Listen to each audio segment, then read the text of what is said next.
The large ship hung in Earth's orbit, hidden from human eyes and tracking systems.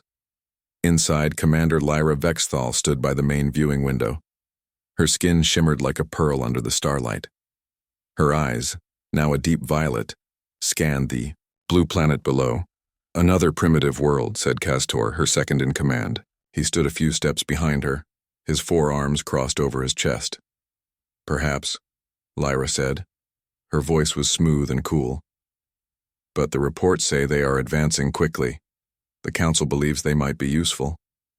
Lyra was the crown princess of the Astrali Empire, a civilization from the Andromeda Galaxy. The Astrali had been watching Earth for hundreds of years. At first, humans seemed too simple to bother with. Now, with the void hegemony threatening Astrali borders, any potential allies were worth looking into. "Useful as cannon fodder, maybe," Castor muttered. "They still fight among themselves over land and resources." Lyra turned, her long silver hair flowing around her shoulders. "That is why I am here to judge for myself. The void consumes everything in its path. If the humans can fight, we may need them." Her ship, the Nebula's Wrath, was the pride of the Astrali fleet. It could destroy a small moon with its weapons. Yet against the void, even such power might not be enough.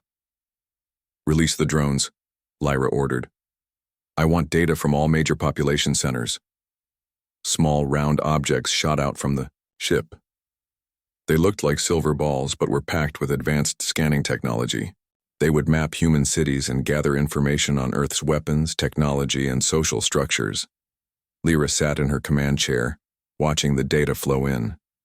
Humans were indeed primitive compared to the Astrali, who had mastered space travel thousands of years ago. But they showed a creativity and adaptability that interested her. "Their weapons are basic, but their art is fascinating," she said, viewing images of paintings and sculptures. In the rigid, mathematical society of the Astrali, such creative expression was rare. A sharp alarm broke her concentration. "Drone 7 has malfunctioned," reported an officer. "It's losing altitude over a small coastal settlement." "Where?" Lyra asked, standing up. A map appeared on the main screen. "A place called Harbor Bay. Population less than 10,000. The drone will crash in a forested area outside the town." Lyra frowned. This was a problem. Though the drone would mostly burn up in the atmosphere, pieces might survive. Human scientists could study them and learn of the Astrali presence. "Prepare my shuttle," she ordered. "I will retrieve it myself." Castor stepped forward. "My princess, this is beneath you. Send a recovery team." Lyra's eyes shifted from violet to silver, showing her annoyance. "The fewer of us who expose ourselves to Earth, the better. I have studied their languages and customs. I will go alone." "The Council would not approve of risking the heir to the Empire," Castor argued. "The Council is not here," Lyra replied coldly. "The ship is yours until I return." Her shuttle was small and fast. It could enter Earth's atmosphere without being detected by human technology. Lyra wore a simple black flight suit that would help her blend in at night. She carried only a small weapon and tools to collect the drone pieces. As the shuttle broke through the clouds, Lyra saw the green forest below. Her scanners showed the drone's crash site. It would be a simple mission: land, collect the pieces, and leave. Humans would never know she was there. But something went wrong. As the shuttle descended, warning lights flashed across the control panel. "Unusual magnetic interference," the shuttle's computer announced. "Navigation systems failing." The shuttle began to shake. Lyra tried to stabilize it, but the controls didn't respond. The trees were coming up fast. She braced herself for impact. The crash was violent, but not deadly. Astrali technology and Lyra's enhanced body protected her from serious harm. When the shaking stopped, she pushed aside the damaged door and stepped out. The forest was dark and quiet. Earth's moon provided some light through the trees. Lyra activated her scanner to locate the drone pieces. They were about 2 miles away. Her shuttle was damaged but not beyond repair. If she could contact the Nebula's Wrath, they could send help. She pressed a button on her wrist device. "Nebula's Wrath. This is Commander Vexthal. My shuttle has crashed." I need extraction. Only static answered her. The same interference that affected her shuttle was blocking her communications. For the first time in her long life, Lyra felt a twinge of uncertainty. She was stranded on an alien world with primitive but potentially dangerous natives. She needed to find the drone, fix her communications, and get off this planet without being discovered. She started walking toward the drone's location. The forest was nothing like the perfectly maintained gardens of her homeworld. It was wild, unplanned, and somehow alive in a way she had never experienced. Strange sounds came from all directions. Small animals moving, wind in the trees, distant water. After an hour of walking, Lyra stopped to check her scanner again. The drone was close now. She climbed over a fallen tree and saw a small crater. In it lay the remains of Drone 7, still smoking from its fall through the atmosphere.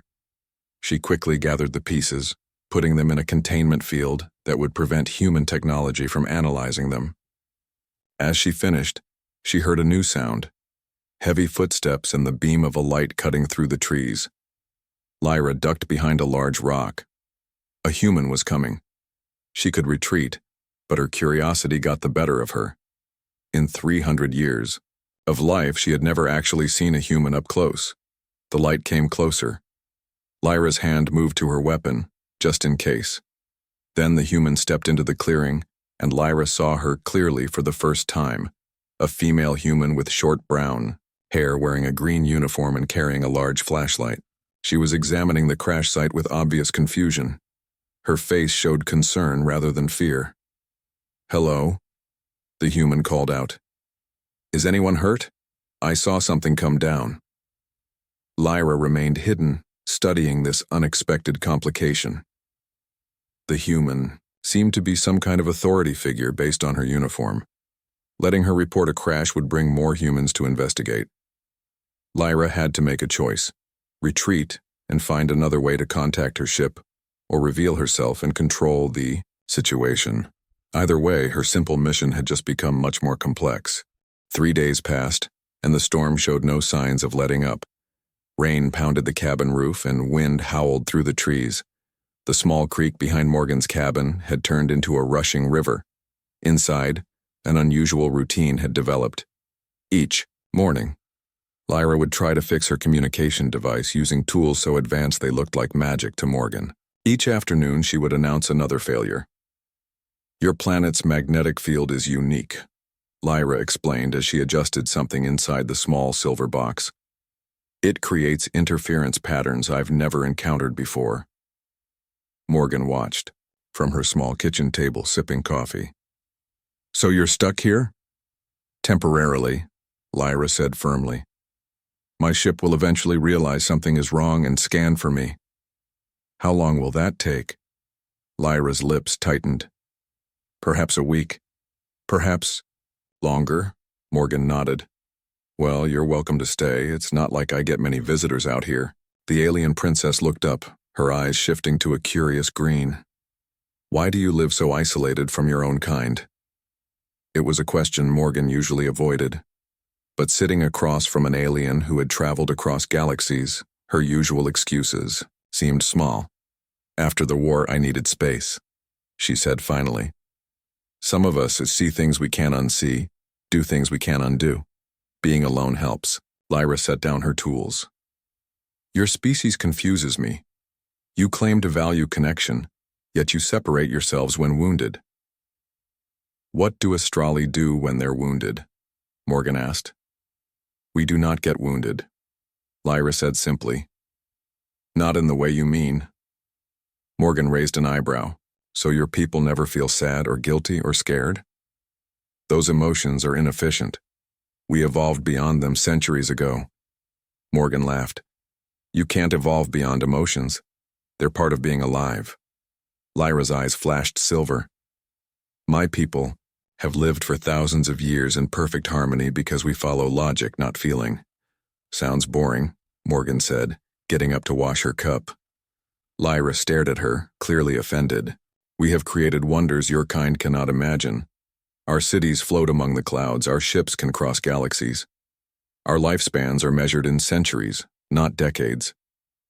And yet, Morgan said gently, you've never had hot chocolate before. The comment hung in the air between them. Lyra opened her mouth to argue, then closed it again. The day passed quietly. Morgan read while Lyra worked. By evening, the storm had grown even stronger. The power flickered several times before going out completely. Great, Morgan muttered, getting up to find candles. Might be out for days now. Lyra watched as Morgan lit candles around the cabin. The warm light made her skin glow even more strangely. Beautiful. You're prepared for this, Lyra noted. Happens every winter, Morgan said with a shrug. No big deal. I've got candles, firewood, and food. We'll be fine. In the firelight, they ate a simple dinner. Morgan had taught Lyra to play chess, and they set up the board afterward. The alien princess was a quick learner and had already beaten Morgan twice. Your military strategies are primitive but creative, Lyra commented as she moved her queen. Morgan grinned. Thanks, I think. As they played, Morgan asked about Lyra's home. The princess described crystal cities and floating gardens, ships that could think for themselves, and a society where everyone had their place. It sounds perfect, Morgan said. Too perfect, maybe. Lyra captured Morgan's night. What do you mean? Well, where's the surprise, the unexpected joy? The mess that leads to something beautiful you never planned? Lyra frowned. Those things create instability. They create life, Morgan countered. Real life. A loud crash from outside interrupted them. Morgan grabbed her flashlight and went to the window. Tree down, she said, across the road. Looks like we're really stuck now. Lyra joined her at the window. Their shoulders touched briefly, and Lyra stepped away quickly, as if burned. Your body temperature is elevated, she said with concern. Morgan laughed. I'm fine. Just human normal. Later that night, as Morgan was about to go to sleep on the couch, Lyra called from the bedroom. Morgan, could you explain something to me? Morgan found Lyra sitting on the bed, holding a small wooden box she'd found on the shelf. What's this? Lyra asked, opening it to reveal a simple music box. A small ballerina spun as a gentle melody played. It's a music box, Morgan explained. My grandmother gave it to me when I was little. The sound pattern is affecting me. Strangely, Lyra said, her eyes now a soft purple Morgan hadn't seen before. You mean you like it? It creates a sensation I cannot name. Morgan sat beside her. That's music for you. It touches something words can't reach. Lyra listened until the music stopped. We have sounds on my world, of course, but nothing like this. Nothing that serves no purpose except to feel. That is its purpose, Morgan said softly. Their eyes met in the candlelight. For a moment, something passed between them.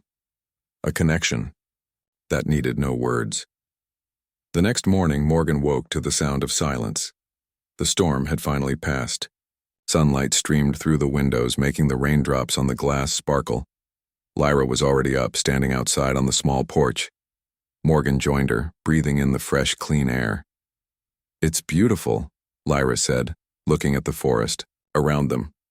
The trees glistened with raindrops and a rainbow arched across the sky. The best thing about storms, Morgan said, is how everything looks after they pass. Lyra's device suddenly beeped. She looked down at it with surprise. The atmospheric interference has cleared. I'm receiving a signal from my ship. Morgan felt an unexpected pang of disappointment. So you can leave now? I can contact them. Yes. Lyra hesitated. They will send a shuttle for me. Well, Morgan said, forcing a smile. Mission accomplished, right? You can go home. Lyra nodded, but she didn't look as relieved as Morgan expected. Yes. I should respond immediately. She went inside to use her device. Morgan stayed on the porch, watching the rainbow slowly fade. She had known from the start that Lyra would leave. She just hadn't expected to feel so sad about it. Inside, Lyra was speaking rapidly in a language Morgan had never heard before. It sounded like music mixed with mathematics, beautiful and precise at once. When she finished, Lyra turned to Morgan. They will send a shuttle tomorrow. The magnetic disturbance is still too strong for immediate transport. One more day then, Morgan said. What would you like to do with your last day on Earth? Lyra looked surprised by the question. Do? Yeah. There must be something you're curious about. Something you want to experience before you go. Lyra thought, for a moment. I would like to see more of your world. Not just this forest. Morgan grinned. I know just the place. They spent the day exploring. Morgan drove them to the coast, where the ocean stretched out blue and endless. Lyra stood on the beach, letting the waves wash over her feet, her face filled with wonder. Your world is so full of water, she said. On my planet, water is precious, contained in special reservoirs. They walked along cliffs that overlooked the sea. Morgan showed Lyra tide pools teeming with small creatures. The alien princess crouched down, touching a sea anemone with gentle fingers. So much life, she murmured. Everywhere, in every form. They ate lunch at a small restaurant in a nearby town. Morgan worried that Lyra would stand out, but in jeans and one of Morgan's flannel shirts, with her silver hair tied back, she looked almost human. Almost. Your food has so many flavors, Lyra said, trying French fries for the first time. We have nutritional compounds perfectly balanced for health, but nothing like this. As the sun began to set, they drove back to the cabin. Morgan put on music. Real music, not just the music box. Lyra listened, her eyes changing colors with each new song. This one makes me feel like flying, she said during a soaring violin piece. That's exactly what it's supposed to do, Morgan replied, smiling. Night fell, their last night together.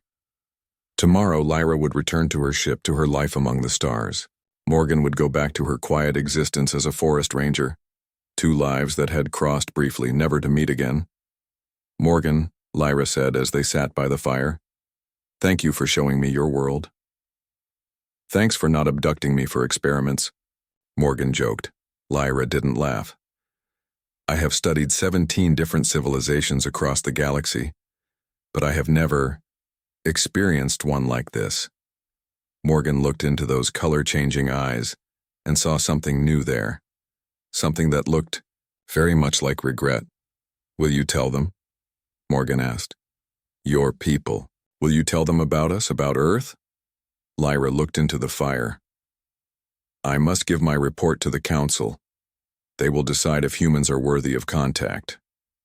And what will you tell them? Lyra was quiet for a long moment. I don't know yet, she finally said. But there was something in her voice that made Morgan wonder if that was true. The morning came too quickly. Morgan woke to find Lyra outside, her face turned up to the sky. She had changed back into her black suit, which now looked perfectly clean and repaired. My shuttle will arrive soon, Lyra said without turning around.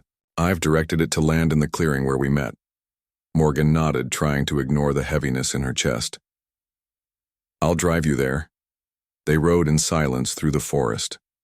The roads were still muddy from the storm, but Morgan's old truck handled them easily. Lyra watched the trees pass by, her face unreadable. Will you come back? Morgan finally asked. To Earth, I mean. It is unlikely, Lyra replied. My duties take me across the galaxy. There are many worlds to observe. Right, Morgan said. Of course. They reached the clearing where Lyra's drone had crashed nearly a week ago. The ground was still scarred from the impact. Morgan parked and they got out of the truck. How long until your shuttle arrives? She asked. Lyra checked her wrist device. Approximately 20 minutes. 20 minutes. 20 minutes left with the most extraordinary being Morgan had ever met. What could she possibly say? I have something for you, Morgan said suddenly. She reached into her pocket and pulled out the small wooden music box. To remember Earth by. Lyra took the box carefully. Your grandmother gave this to you. And now I'm giving it to you, Morgan said.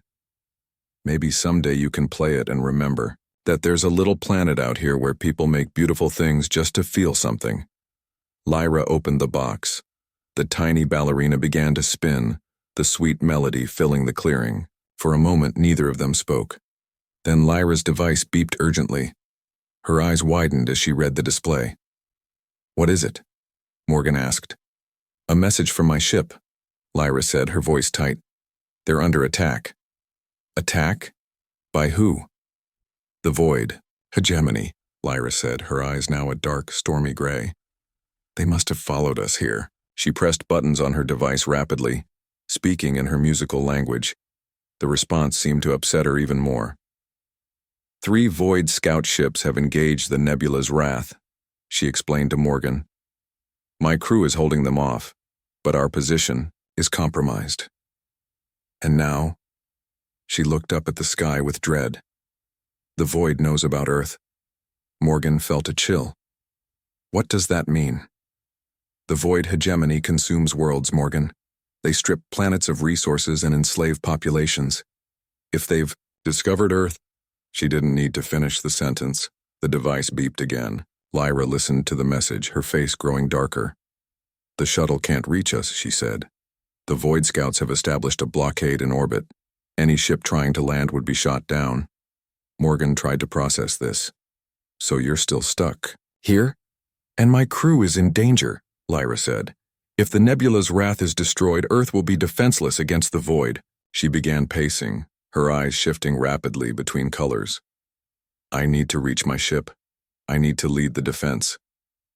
Morgan watched her, an idea forming. "What if they can't see your shuttle coming?" Lyra stopped pacing. "What do you mean?"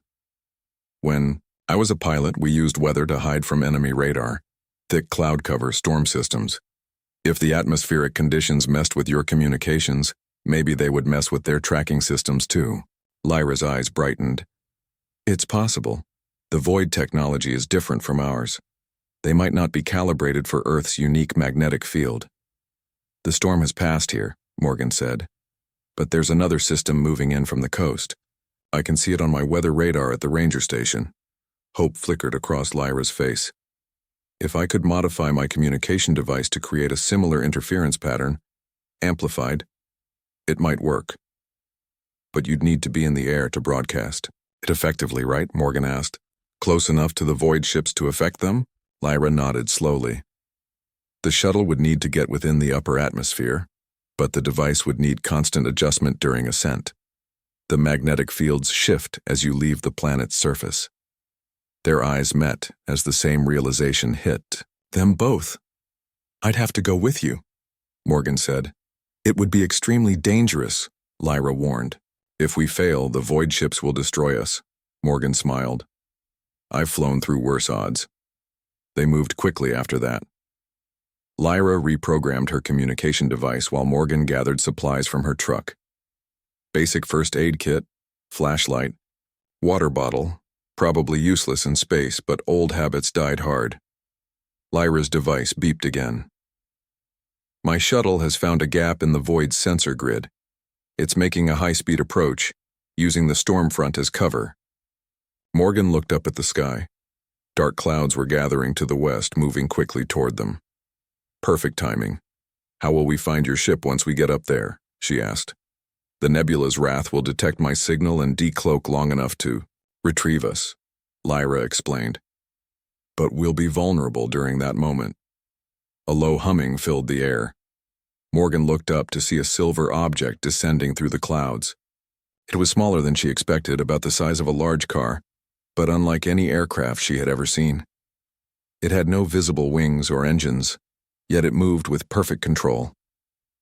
The shuttle landed in the center of the clearing. A door slid open. In its smooth side, Lyra turned to Morgan. "Last chance to change your mind. Once we leave Earth's atmosphere, there's no turning back." Morgan took a deep breath. "Let's go save your ship." Inside, the shuttle was surprisingly simple. 2 seats faced a control panel that glowed with symbols Morgan couldn't read. The walls seemed to shift slightly, as if the metal itself was alive. "Secure yourself," Lyra instructed, pointing to what looked like seat restraints. Morgan buckled in while Lyra took the pilot's seat. The door sealed shut with a soft hiss. "Activating stealth protocols," Lyra said, her fingers dancing over the controls. "Setting course for low-orbit intercept with the nebula's wrath." The shuttle rose silently, so smoothly that Morgan barely felt the movement. Through a clear panel above, she watched the trees fall away, then the mountains, then the coastline. In minutes, they were above the clouds. "Approaching the storm system," Lyra announced. "Prepare the interference device." She handed Morgan the modified communicator. It had been attached to a larger unit that hummed with energy.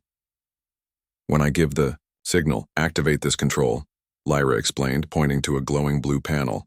"Then adjust these settings to match the readings on the main screen. The calibration must be exact." Morgan nodded, studying the alien technology. Despite its advanced nature, she could see the logic in its design. Not so different from the flight systems she used to work with, just centuries more advanced. The shuttle accelerated, pushing through the upper atmosphere. The blue sky darkened to indigo, then to black. Stars appeared, brighter and clearer than Morgan had ever seen them. "Earth looks so small from here," she whispered, catching a glimpse of the blue planet below. "All worlds look small from space," Lyra said softly. "That is something my people often forget." Warning lights flashed across the control panel. Lyra's hands moved quickly over the controls. "Void scout ships detected," she said. "They've spotted us. Activating the interference now." Morgan pressed the blue panel. The device lit up, vibrating in her hands. On the main screen, a series of patterns appeared, shifting and changing rapidly. "Adjust to match," Lyra ordered, her voice tense. Morgan turned dials and pressed buttons, making the device's pattern mirror the one on screen. It was like tuning an incredibly complex radio while riding a roller coaster. One wrong move and they'd be visible to the enemy ships. "It's working," Lyra said. "Their targeting systems can't lock on to us, sending emergency signal to the nebulas." Wrath, the shuttle shook as it pushed higher into orbit. Through the viewing panel, Morgan could see flashes of light in the distance, weapons fire. "There," Lyra pointed. At first, Morgan saw nothing. Then, as if emerging from an invisible fog, a massive ship appeared against the starfield. The nebulas. Wrath was enormous, at least the size of a naval aircraft carrier, but shaped like a crescent moon. Its surface rippled with colors that reminded Morgan of the northern lights. "It's beautiful," she breathed. "And damaged," Lyra said grimly. "Look, at the starboard section." Part of the great ship's hull was blackened, with energy sparking around the wound. As they watched, a smaller ship, angular and black like a predatory insect, fired at the nebula's wrath again. "Void Scout," Lyra explained. "There are 3 of them, small but deadly." Their shuttle approached the larger ship rapidly. A section of the hull opened like a flower, revealing a docking bay. "Hold the interference steady," Lyra instructed as she guided the shuttle toward the opening. "We're still vulnerable." Morgan focused on the device, adjusting it continuously as they moved. Through space, the patterns were changing faster now, harder to match. Her hands were sweating, but she didn't dare stop. With a gentle bump, the shuttle docked inside the nebula's wrath. The bay doors closed behind them, and Morgan felt gravity return as the ship's systems took over. "We made it," she said, letting out the breath she'd been holding. Lyra touched her shoulder briefly. "Thanks to you. Now comes the hard part." The shuttle door opened to reveal a reception committee. 3 Astrali stood waiting, all with the same opalescent skin as Lyra, though none as beautiful. They bowed deeply when they saw her. "Princess," said the tallest, a male with 4 arms, "the ship is yours to command." Lyra stepped out, immediately regal and commanding. "Status report, Castor." Morgan Riley shined her flashlight around the small crater. After 5 years as a forest ranger in Harbor Bay, she had seen plenty of strange things, but never anything like this. The scorch marks and metallic debris didn't look like any plane crash she knew. "Hello? Is anyone hurt?" she called again, her breath making small clouds in the cool night air. When no one answered, she took out her radio to call for backup. Before she could press the button, a voice spoke from behind her. "That won't be necessary." Morgan spun around, nearly dropping her flashlight. Standing there was a woman unlike any Morgan had ever seen. She was tall, with skin that seemed to glow softly in the moonlight. Her hair was silver, flowing down to her waist, and her eyes. Morgan blinked. Her eyes were changing color, shifting from violet to silver as she watched. "Who are you?" Morgan asked, her hand moving to the taser on her belt. Something told her it wouldn't do much good against this person. "My name is Lyra," the stranger said. Her English was perfect but had a strange accent Morgan couldn't place. "I mean you no harm." Morgan looked back at the crater, then at the woman's unusual clothing. A tight black suit made of material that seemed to absorb light. "Did you crash here?" "In a manner of speaking," Lyra replied. She stepped forward, and Morgan noticed. She moved with unusual grace, as if the Earth's gravity barely affected her. "I need to collect something, then I will leave." Morgan's ranger training kicked in. "This is protected forest land. I can't let you remove anything without proper authorization." A small smile appeared on Lyra's face. It didn't reach her eyes. "Your rules don't apply to me." That's when Morgan knew for sure. The strange crash, the woman's appearance, her manner of speaking. "You're not from around here, are you?" Morgan asked slowly. "And I don't mean Harbor Bay." Lyra tilted her head, studying Morgan with curious eyes. "You're more perceptive than most of your kind." A rush of adrenaline hit Morgan. She wasn't talking to a lost hiker or illegal dumper. She was face to face with an actual alien. Years of sci-fi movies flashed through her mind, along with all the ways first contact could go horribly wrong. "Look," Morgan said, trying to keep her voice steady. "I don't want any trouble, I'm just doing my job." "As am I," Lyra replied.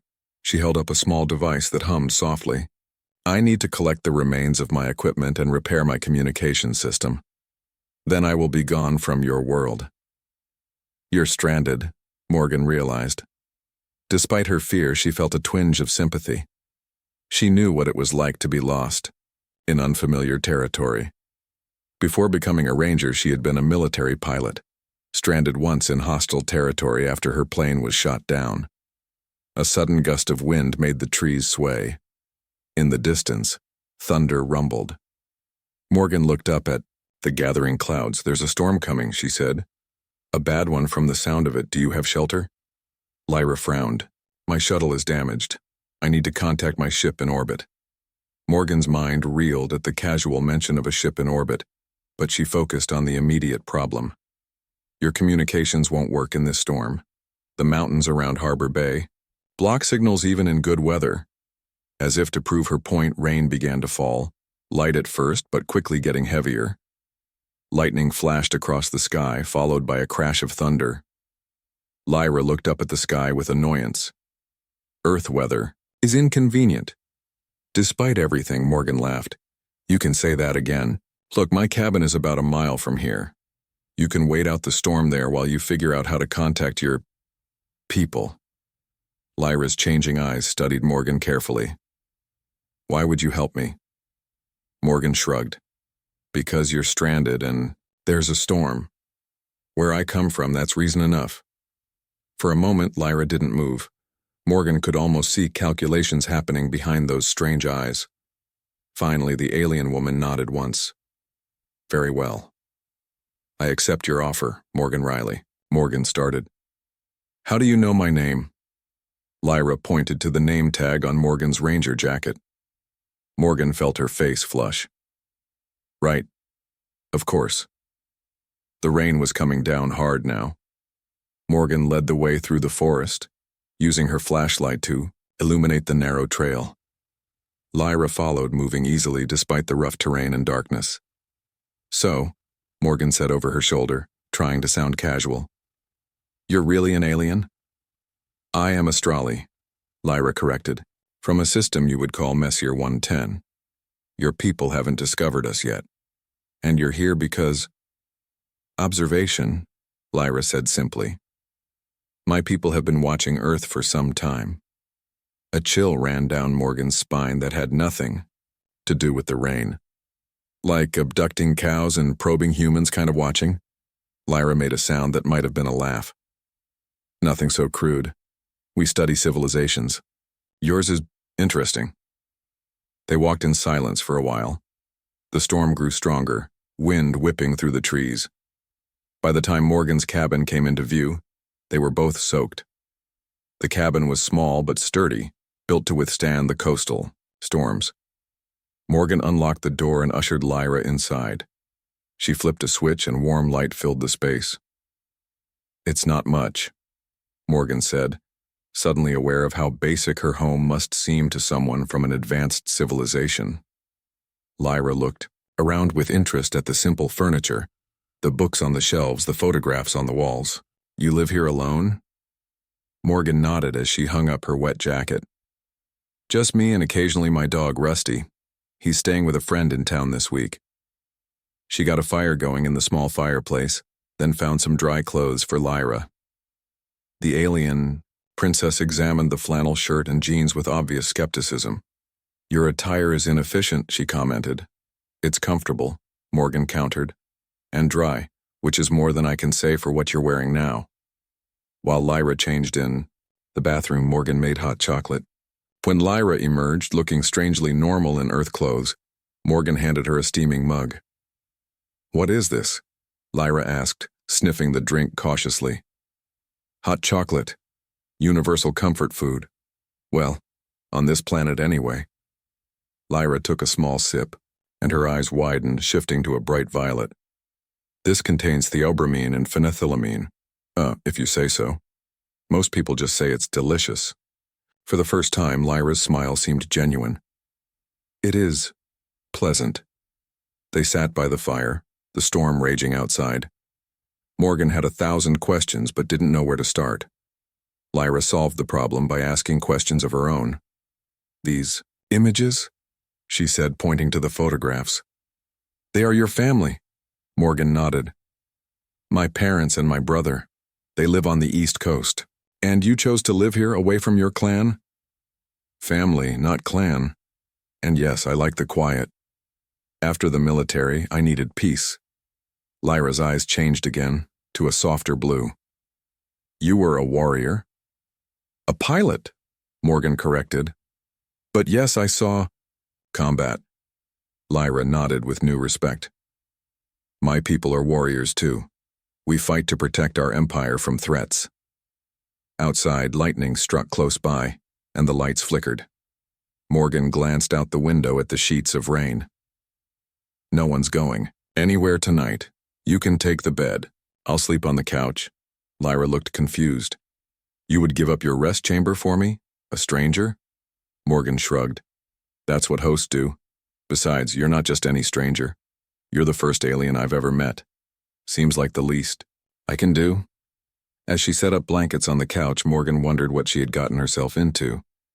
Here she was, sharing her home with a being from another world, acting like it was the most normal thing ever. Yet somehow, it didn't feel as strange as it should have. Before going to sleep, Lyra stood by the window, looking out at the storm. "Your world is chaotic," she said quietly. "Unpredictable." "That's what makes it interesting," Morgan replied. Lyra turned, her eyes now a deep, thoughtful blue. "Perhaps you are right, Morgan Riley. Perhaps that is exactly what makes it interesting." The bridge of the nebula's wrath buzzed with activity. Officers called out reports as Lyra guided Morgan to a control station. The screen showed Earth's moon growing larger as they approached. "These controls are similar to your Earth aircraft," Lyra explained, her fingers dancing over glowing panels. "Thrust, direction, pitch. The principles are the same, just more advanced." Morgan placed her hands on the controls, feeling them respond to her touch.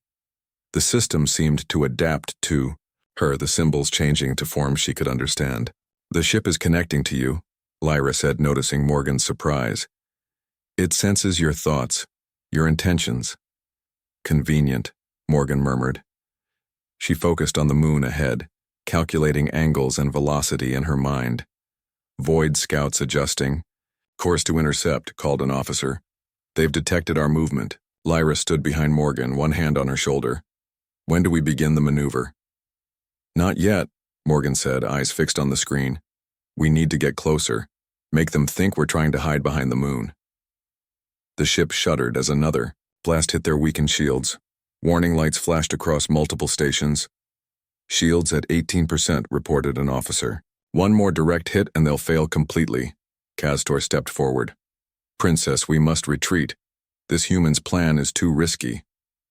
This human, Lyra said coldly, has shown more courage and creativity than most of our tactical officers. We proceed as planned. The moon filled the view screen now, its cratered surface stark and beautiful. Behind them, the 3 Void Scouts followed in attack formation. Almost there, Morgan said, feeling the gravity of the moon begin to pull at the ship. When I give the word, cut main engines and switch to maneuvering thrusters only. Lyra relayed the orders. The crew looked uncertain but obeyed without question. The void ships are closing, warned an officer. Weapons range in 30 seconds. Morgan watched the trajectory calculations on her screen. Everything depended on perfect timing. Too early and they'd miss the gravitational slingshot. Too late and they'd be caught in the moon's gravity well. Now, she called. The main engine shut down. The ship seemed to hang in space for a breathless moment. Then, using only small thrusters, Morgan guided the massive vessel into a tight curve around the moon's edge. The gravity caught them, accelerating. The ship in a wide arc. Full power to rear shields, Lyra ordered. Prepare for high-G maneuver. The ship groaned as it swung around the moon at increasing speed. Morgan felt the pressure building, pushing her back into her seat. On the screen, she watched the Void Scouts adjust course, trying to follow their unexpected movement. They're breaking formation, she said. Just like I hoped. They can't maintain their tight group through the gravity well. As the nebula's wrath whipped around the far side of the moon, Morgan saw their opportunity. One Void Scout had pulled ahead of the others, following their exact path. The other 2 had taken wider arcs, trying to cut them off on the other side. There, Morgan pointed.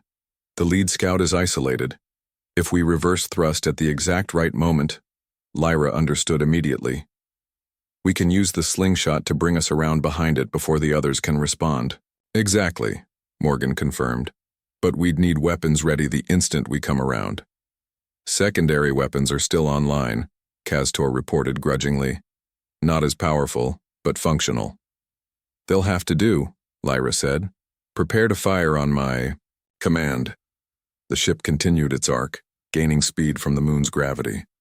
Morgan kept her hands steady on the controls, making tiny adjustments. The lead Void Scout was still following their trajectory, unaware of the trap. Reverse thrust in 3, 2, 1. Now, Morgan called. The ship shuddered violently as the engines fired in the opposite direction. For a terrible moment, Morgan thought they might break apart under the strain. Then, like a stone from a sling, the nebula's wrath shot out on a new course, directly behind the lead Void Scout. Target locked, called the weapons officer. Fire, Lyra commanded. Bright energy beams lanced out from the Astrali ship, striking the Void Scout's engines. The black ship spun out of control, secondary explosions rippling along its hull. Before it could recover, another volley hit its central section. The Void Scout erupted in a silent flash of light, then was gone. A cheer went up from the crew. Morgan released a breath she hadn't realized she was holding. One down, she said. But the other 2 will be on us soon. And they'll be angry, Lyra added. Prepare for evasive maneuvers. The remaining Void Scouts appeared from around the moon, weapons blazing. The nebula's wrath rocked under their assault. Shields failing, reported an officer. We can't take much more. Morgan studied the tactical display. We need to split them up again. If we could get one to chase us toward Earth's atmosphere. The interference pattern, Lyra said, understanding immediately. If we can lead one ship into the upper atmosphere, your device might disrupt their systems. But our shields are nearly gone, Castor objected. We cannot risk the princess. Lyra's eyes flashed. I am not just your princess, I am your commander, and I say we fight. She turned to Morgan. Can you modify your device to create a stronger pulse? Something that might disable their systems completely? Morgan nodded. I think so, but I'd need to be much closer to them. and we'd need to get them into the thicker part of the atmosphere where the magnetic field is stronger. I can get us close enough, Lyra said. The next few minutes were a blur of activity. While the nebulas, Wrath engaged in a deadly dance with the Void Scouts, Morgan worked to modify her interference device. Lyra sent orders throughout the ship, preparing for their desperate gambit. "Separation protocols initiated," announced an officer. Morgan looked up in surprise as sections of the bridge began to reconfigure themselves. Walls shifted, and a smaller control center formed around her and Lyra. "What's happening?" she asked. "The command module can separate from the main ship," Lyra explained. "It's smaller, faster, and harder to track. We'll use it to lure one of the scouts into Earth's atmosphere, while the nebula's Wrath handles the other one." Castor stepped up to the boundary of the forming command module. "Princess, I must object. Your safety is my concern," Lyra finished, firmly. "You have your orders, Commander. Protect the ship and prepare to recover us on my signal." The command module sealed itself, now a self-contained vessel within the larger ship. Through the view screen, Morgan watched as they detached, sliding out from the nebula's Wrath like a bullet from a gun. "Hold on," Lyra warned as she took the controls. The small craft shot toward Earth, moving with incredible speed and agility. Behind them, one of the Void Scouts broke off from attacking the main ship and gave chase, just as Lyra had predicted. "They're following us," Morgan confirmed, watching the tactical display. "The plan is working." Lyra's hands moved over the controls with practiced skill. "Now we see if we can outfly them." The command module dove toward Earth's atmosphere, the Void Scout in hot pursuit. As they hit the outer layers, the module began to shake. "Hull temperature rising," Lyra reported. "Adjusting entry angle." Morgan worked on her device, boosting its power. "Almost ready. We need to get lower, where the magnetic field is stronger." The chase continued down through the atmosphere. Fire licked at the edges of both vessels as they descended at tremendous speed. The Void Scout fired repeatedly, most shots missing, as Lyra executed evasive maneuvers that would have torn any human aircraft apart. "We're within optimal range," Morgan announced. "The atmospheric density is perfect." "Bringing us around," Lyra said. "Get ready." With a maneuver that seemed to defy physics, Lyra flipped the command module in mid-flight, bringing them face-to-face with their pursuer. For a split second, Morgan saw the Void Scout clearly, black, angular, and deadly. "Now!" Lyra shouted. Morgan activated her modified device. A wave of energy pulsed outward, invisible but powerful. It hit the Void Scout head-on, washing over its systems. The effect was immediate. The Scout's weapons went dark, its engines sputtered. It began to tumble out of control in the thick atmosphere. "It worked," Morgan exclaimed, but their celebration was short-lived. The disabled Void Scout was now on a collision course with them, its momentum carrying it forward. Lyra jerked the controls, sending their module into a steep dive. The Void Scout missed them by meters, continuing its uncontrolled descent toward Earth's surface. "It's going to crash," Morgan realized with horror. "Somewhere populated?" Lyra checked the trajectory. "No. Ocean impact. No human settlements threatened." As if to confirm her words, the Void Scout disappeared into the clouds below, heading toward the open Pacific.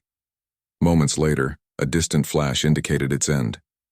"Two down," Lyra said.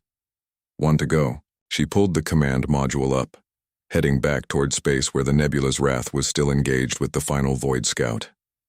"Can your ship handle one more?" Morgan asked. "We're about to find out," Lyra replied grimly.